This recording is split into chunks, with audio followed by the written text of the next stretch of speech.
किसी ने बहुत ज़बरदस्त बात कही है, क्यों भरोसा करते हो गैरों पे जब तुम्हें चलना है खुद के पैरों पे। नमस्कार, मैं हूँ शशांक पांडे और आज कहानी एक ऐसे लड़के की जो हर चीज़ में लीचड़ था। लीचड़ से तात्पर्य है कि वो किसी भी काम में परफेक्ट नहीं था, चाहे वो पढ़ाई लिखाई हो, चाहे खेल कूद हो, चाहे तलवारबाजी हो, हर चीज़ में बेकार था।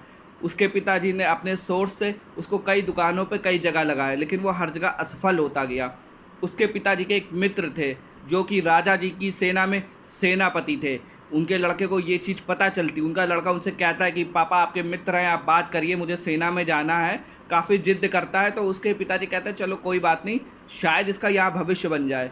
तो पिताजी इसके कहने पे अपने मित्र जो कि राजा जी की सेना में सेनापति होते हैं उनसे बात करते हैं और ये सेना में भर्ती हो जाता है और सेना में इसको रिजर्व फोर्स में रखा जाता है। ये होता है कि भैया जब बहुत बड़ी आवश्यकता पड़ेगी तब ये होगा कि इन लोगों को बुलाया जाएगा। तब तक आराम से खा पी रहे थे, सब कुछ बहुत बढ़िया चल रहा होता है। एक समय आता है कि उस राज्य पे आक्रमण हो जाता है और आक्रमण इतना विशाल होता है कि रिजर्व फोर्स को भी लगाना पड़ता है युद्ध में। तो उस वक्त जब मैदान में आए, तुम्हें तलवारबाजी नहीं आती, तुम्हें कुछ नहीं आता, तो उल्टा 4 सैनिक मिलके इसकी जान बचाते हैं। जब युद्ध समाप्त होता है, लोग वापस आते तो जो 4 सैनिक होते हैं सेनापति से शिकायत करते, कहते हैं आपने कैसे आदमी को रख लिया, इसको तो कुछ आता ही नहीं, उल्टा हम लोगों को मिलके इसकी जान बचानी पड़ी।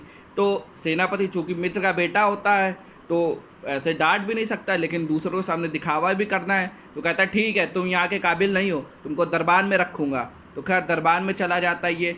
फिर ये होता है कि ये सोचता है कि कुछ ऐसा मुझे मौका मिल जाए कि एकदम राजा जी के एकदम करीब आ जाऊँ, तो हो सकता है मेरा कुछ भला हो जाए। तो ये अपनी जो तिकड़म भिड़ाता है और अपने आप को जो राजा जी का महल होता है उसके जस्ट बाहर रख देता है कि राजा जी वहीं रास्ते से आएंगे, उसी रास्ते से जाएंगे, तो कभी ना कभी उनसे मुलाकात हो जाएगी और शायद मेरा कुछ भला हो जाए। तो कई दिन इसके यहाँ कट जाते हैं, मज़े से कट जाते हैं। एक दिन क्या होता है कि सर्दी की बहुत वैसी कड़ाके की सर्दी वाली रात होती है। तो खैर इसको एक शॉल मिलता है, शॉल में ये अपनी रात गुजारने लगता है। ऐसे करके 15-20 दिन और बीत जाते हैं।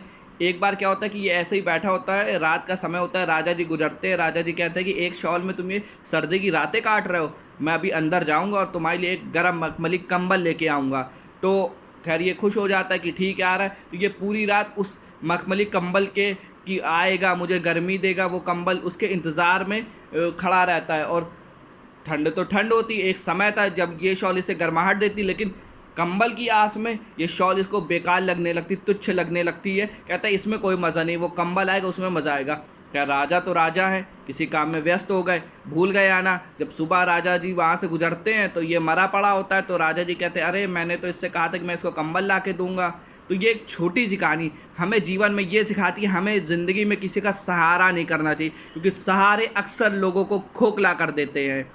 अगर हमें खुद के पैरों पे चलना है तो खुद के पैरों पे ही चलना चाहिए, क्योंकि अगर हम किसी और पे डिपेंड हो जाते, किसी और का सहारा कर लेते हैं, तो हम अंदर से खोखले हो जाते। खोखले से मतलब ये कि वो आदमी 15 दिन आराम से काट लाया उसी ठंड की रात में जो हमेशा से थी, लेकिन जब राजा जी ने भरोसा दिलाया कि उसे गरम बढ़िया मखमली कंबल देंगे, तो उसे वही शॉल तुच्छ लगने लग गया और वो रात जो थी, ठंड की रात थी, उसे बर्दाश्त नहीं कर पाया और दुनिया छोड़ के चला गया।